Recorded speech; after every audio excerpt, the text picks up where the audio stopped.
आप देख रहे हैं इंडिया न्यूज। सबसे पहले देश आपके साथ मैं रचना बंसल। एक बार फिर से अमेरिका और ईरान आमने सामने हैं। परमाणु वार्ता आज होनी है और इसको लेकर बड़े अपडेट्स निकलकर सामने आ रहे हैं। बड़ा अपडेट क्या है इस बीच जान लीजिए, क्योंकि इससे पहले ईरान अपनी बातचीत पर अड़ा था, सीधे बातचीत के लिए तैयार नहीं था। लेकिन इस बीच रोम में होने वाली मुलाकात खास है दोनों देशों के लिहाज से।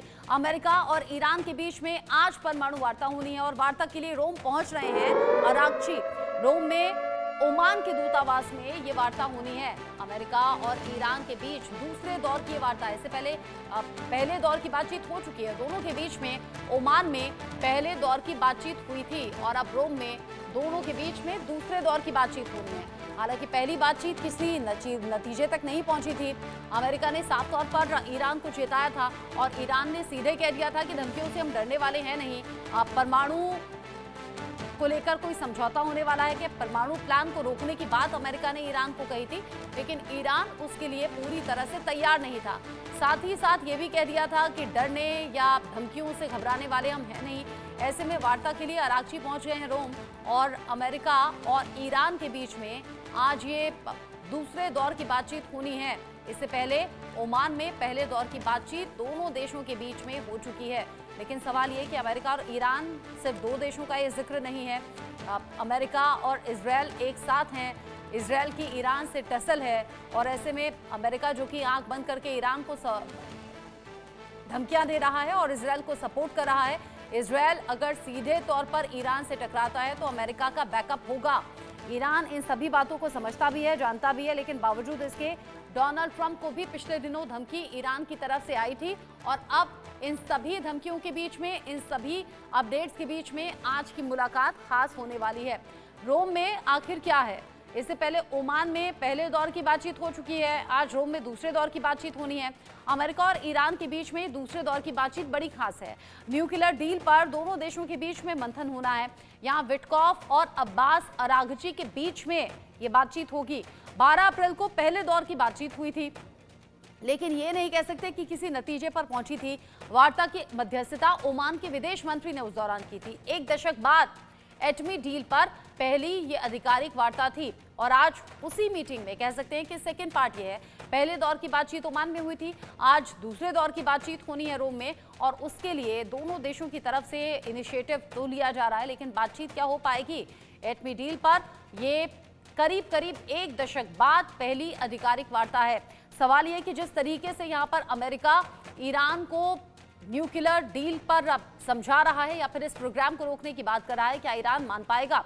अमेरिका और ईरान में बातचीत आज दूसरे दौर की होनी है। पहले दौर में किन किन मुद्दों पर बात हुई थी ये भी जरा जान लीजिए, क्योंकि बातचीत तो हुई थी लेकिन ऐसा नहीं कि कोई निष्कर्ष निकल गया था। क्षेत्रीय तनाव कम करना ये एक पॉइंट रखा गया था। साथ ही साथ कैदियों की अदला बदली भी इसमें बताया गया था। ईरान के परमाणु कार्यक्रम को निगरानी में लाना भी ये एक मुद्दा था। साथ ही साथ ईरान पर लगे प्रतिबंधों को हटाना भी बताया गया था। ईरान के परमाणु कार्यक्रम को निगरानी में लाया जाए, ईरान पर लगे हुए प्रतिबंध भी हटा दिए जाएंगे अगर वो इस प्रोग्राम को रोकता है। ये तमाम बातें कही गई थी या फिर ये कही अमेरिका की तरफ से एक डील की तरफ आगे बढ़ने को लेकर कहा गया था कि तुम न्यूक्लियर प्रोग्राम यहाँ पर रोको और हम प्रतिबंध तुमसे हटा लेंगे। मेरे साथ में इस पर बात करने के लिए खास मेहमान जुड़ गए हैं। डॉक्टर ब्रह्मदीप अलूने मेरे साथ में जुड़े हैं, विदेश मामलों के जानकार हैं, और साथ ही साथ group captain retired UK Devnath sir मेरे साथ में जुड़े हुए हैं, डिफेंस एक्सपर्ट के तौर पर। आप दोनों का इंडिया न्यूज पर स्वागत। यूके देवनाथ सर, पहले आपसे मैं शुरुआत करना चाहूंगी। पहले दौर की बातचीत हो चुकी है और अब दूसरे दौर की बातचीत पर निगाहें हैं। आपको लग रहा है कि कुछ बात बन पाएगी क्या? क्योंकि अमेरिका तो ईरान को धमका रहा है, लेकिन ईरान ऐसा लगता नहीं कि कुछ धमकियों से डर रहा है। प्रलोभन भी दिए गए हैं कि प्रतिबंध हटा देंगे। जी हाँ रत्ना जी, देखिए आस्ते आस्ते पॉजिटिविटी आ रही है। सबसे बड़ी बात यह है कि दोनों पक्ष डायरेक्ट बातचीत करने के लिए तैयार हुए। ये ही बहुत बड़ी डेवलपमेंट है अगर आप देखें 1979 के बाद। दूसरी बात है कि ओमान में जो बातचीत हुई थी 12 अप्रैल को, उसको उभय पक्ष ने कंस्ट्रक्टिव डिक्लेयर किया है कि हाँ ठीक है, बातचीत हुई थी, हम थोड़ा सा आगे बढ़े। अब जो बातचीत आज रोम में हो रही है, इसका सबसे बड़ा महत्व ये है कि इस बातचीत के दौरान क्या अब आस्ते आस्ते अमेरिका ईरान को वशीभूत कर सकेगा। मेरे को डिक्शनरी में और कोई शब्द ढूंढ के नहीं मिल रहा। अमेरिका चाहता है कि ईरान न्यूक्लियर हथियार बनाना बंद कर दे। ईरान बार-बार ऑफिशियली तौर पर तो यही कहता है कि वो न्यूक्लियर हथियार नहीं बना रहा, लेकिन आईएईए ने जब पिछले साल विजिट किया था ईरान, तेहरान में और ईरान के न्यूक्लियर संयंत्रों में, तो आईएईए की रिपोर्ट में उन्होंने कहा कि ईरान ने 60% तक यूरेनियम का संशोधन कर लिया है। मैं दर्शकों को वैसे बता दूं कि ईरान को न्यूक्लियर एनर्जी का इस्तेमाल करते हुए बिजली बनाने से कोई नहीं रोक रहा, ना अमेरिका, ना फ्रांस, ना इंग्लैंड, ना कोई पश्चिमी देश। इजराइल को भी कोई ऐतराज नहीं है, लेकिन अगर ईरान बिजली बनाने के लिए न्यूक्लियर पावर का इस्तेमाल करता है तो उसमें जो यूरेनियम है वो महज 3.67% संशोधन काफी है, यानी 5% से बहुत कम। लेकिन ईरान ने पिछले एक दशक में, जब से डोनाल्ड ट्रंप ने 2018 में अपने प्रथम कार्यकाल में ईरान से समझौता तोड़ दिया था, तब से ईरान ने अब तक करीबन 60% तक न्यूक्लियर संशोधन कर लिया है। अमेरिका, इजराइल को डर है कि हो सकता है बहुत जल्दी वो 90% संशोधित कर ले, और 275 किलो यूरेनियम बताया जा रहा है ईरान के पास इस तरह से तैयार है, यानी 6 बॉम्ब्स बहुत जल्दी ईरान बना सकता है। अमेरिका जो दबाव डाल रहा है, ये दो तरह से दबाव डाल रहा है। एक तो बातचीत के जरिए कूटनीतिक, दूसरा है हथियारों का प्रदर्शन कर रहा है। अमेरिका ने डिएगो गार्सिया में अपने B-2 बॉम्बर्स को तैनात कर दिया है, और बार बार अमेरिकन मीडिया में इस तरह की खबरें आ रही हैं कि अगर ईरान ने कहना नहीं माना तो अगले बहुत जल्दी 2-3 महीने के अंदर ही शायद अमेरिका ईरान पर डायरेक्ट हमला कर सकता है। जी, आपने कहा कि अमेरिका ईरान पर डायरेक्ट हमला कर सकता है। हालांकि जब जब इस तरह की सिचुएशन पर बात आती है डॉक्टर ब्रह्मदीप अलू ने, तो बातचीत आती है कि अमेरिका इजराइल के साथ हर सिचुएशन में खड़ा है और इजराइल के हाथों ही वो ईरान पर हमला करवा सकता है। लेकिन क्या इसकी नौबत आ गई है या फिर बातचीत से बात बन जाएगी? क्योंकि अमेरिका अगर ये चाहता है कि न्यूक्लियर पर बात बन जाए तो अमेरिका फिर कई ऐसे बेनिफिट्स भी दे रहा है ईरान को, जिस पर वो ईरान को मनाने और समझाने की कोशिश कर रहा है। ये दोनों ही तरह से कितना ज्यादा इंपॉर्टेंट और जरूरी? देखिए रचना जी, यदि ईरान ने परमाणु प्रतिरोधक क्षमता हासिल कर ली तो जो मध्य पूर्व है उसका जो रणनीतिक संतुलन है वो पूरी तरीके से बिगड़ जाएगा। क्योंकि यदि परमाणु प्रतिरोधक क्षमता हासिल करने का मतलब यह है कि इस्लामिक दुनिया का ईरान बादशाह बन जाएगा, जो न तो सऊदी अरब को पसंद आ सकता है, न संयुक्त अरब अमीरात को पसंद आ सकता है, और न ही इजराइल को पसंद आ सकता है। यही कारण है कि किसी भी कीमत पर ईरान को परमाणु बम बनाने से रोकना होगा, क्योंकि बिना परमाणु बम बनाए ही ईरान ने अपने प्रॉक्सी समूहों के जरिए इजराइल और अमेरिका की नाक में दम कर रखा है। आप सोचिए, हुती जो आतंकवादी है वो 1000 मील दूर इजराइल को निशाना बनाने का मादा रखते। इसका मतलब क्या है कि जिस देश ने अपने प्रॉक्सी समूहों को बैलिस्टिक मिसाइल से जो है वो उसकी सेना को बैलिस्टिक मिसाइल दे दी हो, उस देश के पास यदि परमाणु बम आ जाता है तो ये बहुत बड़ी घटना हो सकती है। यही कारण है कि न केवल ईरान को परमाणु बम बनाने से रोकना है, लेकिन उसको धमकाना भी है। और दूसरी बात यह भी है कि यहाँ पर ट्रंप ने जो माइंड गेम खेला है वो इतना दिलचस्प है कि ईरान को सबसे ज्यादा जो एड मिल सकती थी या जो देश उसके साथ खड़ा हो सकता था वो रसिया था। लेकिन रसिया को लेकर ट्रंप ने पुतिन के पक्ष में जिस प्रकार से लगातार बयान दिए, जेलेंस्की को युद्ध के लिए जिम्मेदार ठहराया है, उससे इस समय जो है वो पुतिन बैकफुट पर है। और बैकफुट पर रहने वाला पुतिन जो है वो कभी भी फ्रंट फुट पर आकर ईरान के कारण अमेरिका से दुश्मनी नहीं लेगा। तो अभी जो है वो ईरान गहरे दबाव में है। हाँ। ईरान इसलिए भी गहरे दबाव में है क्योंकि ईरान के प्रॉक्सी समूह जो है हिजबुल्लाह को बर्बाद कर दिया गया, हाँ। हमास को बर्बाद कर दिया गया, जो हुती है वो निशाने पर है। यानी तो इस दबाव का समय कुछ असर हो सकता है इस वार्ता पर। आप रहिए मेरे साथ में। रोम वार्ता से पहले ईरान का बयान भी सामने आया है और यहाँ ईरान ने कहा है कि हमें अमेरिका के इरादों पर शक है, यानी कि शक की निगाह से यहाँ अमेरिका के कदमों को देख रहा है ईरान। साथ ही साथ ईरान कह रहा है कि शंका होने के बाद भी बातचीत तो हम करेंगे, यूरेनियम सेंट्रीफ्यूज नष्ट नहीं करेंगे, ये ईरान की तरफ से कहा गया। यानी कि अमेरिका के इरादों पर शक भी है, शंका भी है, लेकिन शंका के बावजूद बात करेंगे। जिस तरीके से अभी तक के डेवलपमेंट हैं, अभी तक की खबरें हैं, पहले दौर की बातचीत हो चुकी है, दूसरे दौर की बातचीत होते होते कई और इसमें अलग अलग घटनाक्रम हुए हैं जो कि अभी ईरान उन बातों को ध्यान में रख भी रहा है, जैसे कि अभी डॉक्टर ब्रह्मदीप कह रहे थे रूस वाला मैटर हुआ, या फिर ईरान जिस तरीके से दबाव अभी महसूस कर रहा है, या फिर जो हमास के खात्मे के लिए इजरायल आगे बढ़ रहा है वो भी अमेरिका के सपोर्ट से। तो ये सभी ऐसी सिचुएशन है जिन्हें ध्यान में ईरान रखेगा। इन सबके बीच ही सीधे तौर पर ट्रंप को जवाब भी दिया गया है, और खामेनेई ने इस जवाब में क्या कहा है ये भी जान लेते हैं। खामेनेई की तरफ से कहा गया है कि वो हमें एटमी वेपन हटाने के लिए कहेंगे, फिर पूछेंगे आपके पास मिसाइल क्यों हैं, हम मिसाइलें हटाएंगे तो दूसरा विषय लाएंगे, फिर कहेंगे गाजा, हिजबुल्लाह, हमास का समर्थन आखिर क्यों करते हो, हम उनका कहना मानेंगे, पीछे हटेंगे तो फिर वो दूसरा विषय लेकर आएंगे। यानी यहाँ खामेनेई ने सीधे तौर पर तेवर दिखाए हैं, कहा कि एक टॉपिक जाएगा तो दूसरा आ जाएगा। अब इसके मायने क्या हैं ये भी समझ लीजिए। खामेनेई के मुताबिक अमेरिका से एटमी डील संभव नहीं है। साथ ही साथ अगर ये डील संभव नहीं है तो अमेरिका ईरान पर हमले के लिए क्या बहाने ढूंढ रहा है, ऐसे कई सवाल भी उठ रहे हैं। यूके देवनाथ सर, खामेनेई का इस अंदाज में बोलना और कहना कि ये नहीं तो ये आ जाएगा, ये नहीं तो ये आ जाएगा, यानी ईरान ये समझ रहा है क्या कि अमेरिका प्रेशर बना रहा है, और क्या इस प्रेशर को महसूस ईरान कर रहा है? जी हाँ रचना जी, हो ये रहा है कि ईरान में हमेशा से जो 1979 के बाद आयतुल्लाह खुमानी के जितने एडवाइजर रहे हैं वो हमेशा बहुत कट्टरपंथी रहे हैं।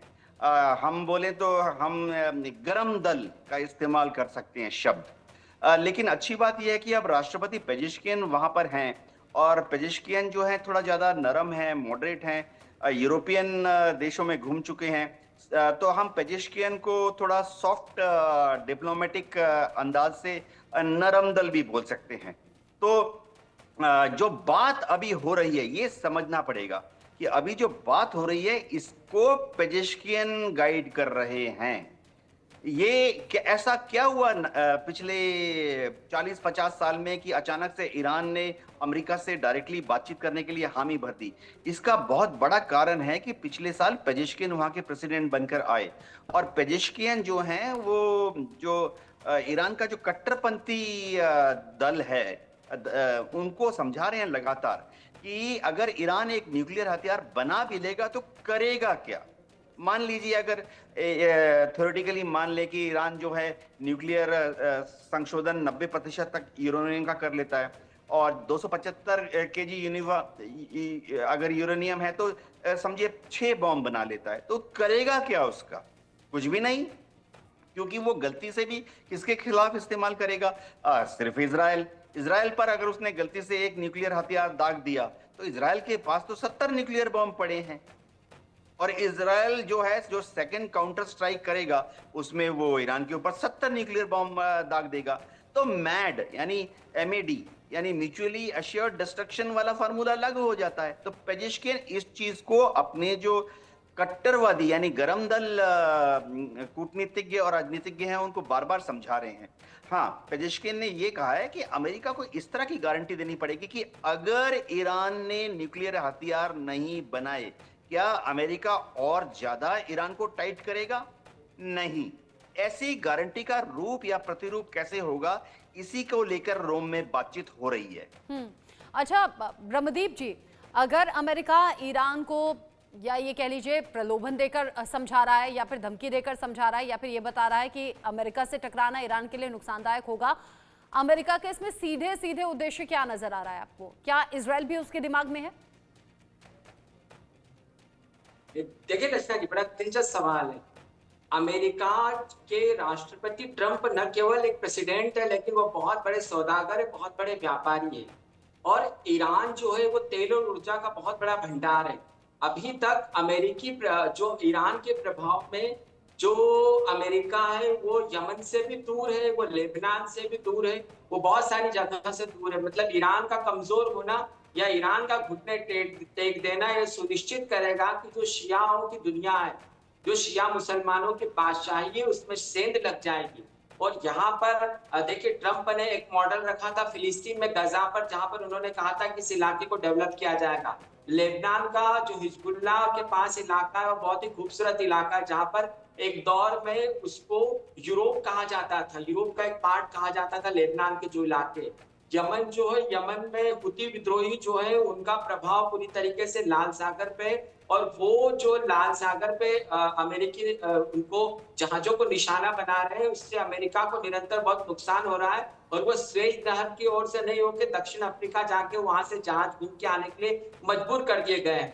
तो व्यापारिक दृष्टि से तो ईरान का कमजोर होना बहुत महत्वपूर्ण है, और दूसरी बात यह भी है कि इजराइल के अस्तित्व के लिए जो ईरान है वो बहुत बड़ा संकट है, और ईरान ने उसको साबित भी किया है। यदि ईरान के पास परमाणु बम आ गया तो ईरान के जो इजराइल है उसकी जो उसको एक ताकतवर मुल्क के तौर पे मध्य पूर्व स्वीकार करता है, वहां पर इस्लामिक दुनिया के पास एक ऐसा बम आएगा ईरान का जो कि इजराइल के लिए बहुत बड़ी चुनौती का कारण बन सकता है। तो इजराइल की सुरक्षा के लिए, क्योंकि इजराइल जो है वो मध्य पूर्व में अमेरिकी हितों का बहुत बड़ा कवच है, तो न केवल अमेरिका को इजराइल की सुरक्षा करना है, लेकिन उसके साथ साथ ट्रंप को अपने व्यवसायिक हित पूरे करना है।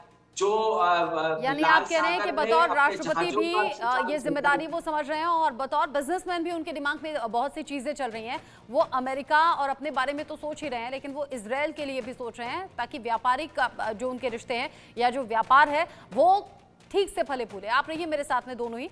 इस बीच एक और बड़ा अपडेट है, अमेरिका से डील से पहले ईरान की रूस से बातचीत हुई है। ईरानी विदेश मंत्री की पुतिन से मुलाकात की जानकारी है। अरागची ने पुतिन को सीक्रेट लेटर सौंपा है। परमाणु वार्ता पर खामेनेई का ये सीक्रेट लेटर है जो कि पुतिन को सौंपा गया है।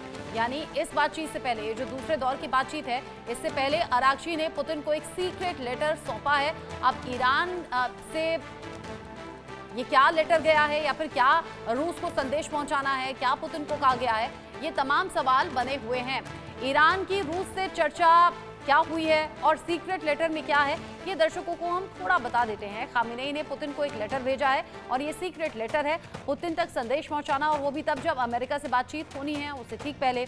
अब ऐसे में सीक्रेट लेटर के अलग अलग मायने निकाले जा रहे हैं। खामेनेई ने पुतिन को लेटर भेज दिया है, अमेरिका से तनाव के बीच में रूस का समर्थन मांगा है, अमेरिकी धमकियों से पुतिन को अवगत कराया है, जानकारी में दिलवाया है कि हाँ ये इस तरीके की धमकियां मिल रही हैं। एटमी डील पर अब तक के अपडेट की जानकारी भी दी है, और ये बताया है कि अब तक की बातचीत में क्या कहा गया है, किस तरीके की डिमांड की गई है, और क्या प्रेशर अभी तक का डाला गया है।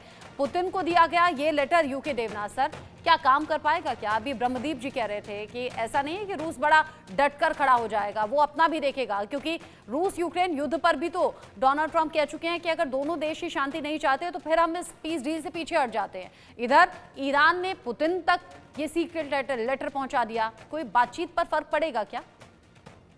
रत्ना जी, बेसिकली ये जो लेटर गया है पुतिन के पास ईरान से, इस लेटर में सिर्फ पुतिन को ये समझाने की कोशिश की गई है कि ईरान जो है वो अमेरिका की जेब में या अमेरिका की गोद में नहीं गिरेगा। ईरान ने पुतिन को ये भरोसा दिलाया है कि ईरान जो है रूस के साथ खड़ा रहेगा, और बदले में ईरान चाहता है कि रूस भी मजबूती से ईरान के साथ खड़ा रहे। अब जो दुनिया में कई लोग ऐसा सोच रहे हैं कि ऐसा ना हो कि जो ईरान जो है उसको रोम में या भविष्य में जो अभी अगले कई 3-4 दौर की बात और होगी कि ईरान अमेरिका के ट्रैप में फंस जाए। अमेरिका बहुत कोशिश कर रहा है कि ईरान के ऊपर एक जादू किया जाए। तो इस चिट्ठी से पुतिन को सिर्फ ये बताया गया है कि ईरान बहुत अलर्ट है, और रूस और ईरान के जो बृहद रिलेशंस हैं, जो स्ट्रेटेजिक रिलेशंस हैं, उस पर कोई आंच नहीं आने देगा। हाँ, पुतिन जो है क्या इस पे क्या कर सकते हैं? छोटी सी चीज पुतिन कर सकते हैं, क्योंकि फाइनली चेक कौन करेगा? इंस्पेक्टर्स तो आईएईए से ही जाएंगे, इंटरनेशनल एटॉमिक एनर्जी एजेंसी के। तो जब आईएईए के इंस्पेक्टर्स जाएंगे तो एक ग्लोबल बॉडी है, तो उसमें रूस का भी कुछ हद तक कहना माना जाएगा। हो सकता है कि आईएईए के इंस्पेक्टर्स में से 1 या 2 टेक्नीशियंस, इंजीनियर्स या साइंटिस्ट रूस से भी हों। तो ईरान उस तरह की सपोर्ट मांग रहा है पुतिन से। अब ईरान सपोर्ट मांग तो रहा है, लेकिन ब्रह्मदीप जी, पॉसिबिलिटी है क्या कि कोई सपोर्ट मिले, और अगर सपोर्ट मिल भी गया तो ईरान को इससे कोई फायदा होगा क्या अमेरिका जैसे शक्तिशाली देश के सामने? देखिए, जो अंतर्राष्ट्रीय राजनीति होती है रचना जी, उसमें मनोवैज्ञानिक दबाव बहुत जबरदस्त तरीके से काम करता है। हमने ने यदि पुतिन को पत्र लिखा है तो यह अमेरिका पर मनोवैज्ञानिक दबाव बनाने की कोशिश की है, लेकिन दुनिया को एक बात समझने की जरूरत है कि चाहे ब्रिटेन हो, अमेरिका हो, फ्रांस हो, चीन हो, ये जो देश या रूस हो, ये परमाणु बम किसी के हवाले परमाणु तकनीकी करते नहीं। आप सोचिए कि रूस और भारत के इतने अच्छे संबंध होने के बावजूद बहुत सारी चीजों का हस्तांतरण रूस ने किया नहीं है। तो ईरान जो है वो चूंकि अभी यूक्रेन के युद्ध में बहुत सारे हथियार दिए हैं, ईरान ने ड्रोन दिए हैं जिसका इस्तेमाल भी रूस ने किया है, लेकिन इसका मतलब यह नहीं है कि आने वाले समय में रूस परमाणु तकनीक ईरान को दे देगा। तो ऐसे में खामने ये दाव जरूर खेला है, लेकिन खामने से कहीं बड़ा जो दाव है वो ट्रंप का दाव है, क्योंकि दुनिया डॉलर कूटनीति से चलती है और तमाम प्रतिबंधों से जूझते हुए पुतिन कभी भी ऐसी नहीं गलती कर सकते कि वैश्विक प्रतिबंधों का सामना करने वाले वो ईरान के साथ दम ठोक कर खड़े हो जाएं, क्योंकि यदि वो ऐसा करते हैं तो रूस के लोगों के वैश्विक हित बुरी तरीके से प्रभावित हो सकते हैं। हाँ। तो निश्चित तौर पर खामने ने कोशिश जरूर की है, लेकिन मुझे नहीं लगता कि इसका ज्यादा प्रभाव यानी अलग अलग तरह की स्ट्रेटेजी अभी तो बनाई जा रही है, उन पर काम भी किया जा रहा है, लेकिन कौन सी स्ट्रेटेजी काम कर जाएगी या फिर दूसरे दौर की बातचीत किस दिशा में जाएगी, ये देखना दिलचस्प होगा। बहुत शुक्रिया आप दोनों का, यूके देवनाथ सर और साथ ही साथ डॉक्टर ब्रह्मदीप अलूने जी, साथ में जुड़ने के लिए बहुत शुक्रिया आप दोनों का। आगे बढ़ेंगे। यूनुस राज में हिंदुओं पर अत्याचार लगातार चल रहा है, कभी घरों कभी मंदिरों में तोड़फोड़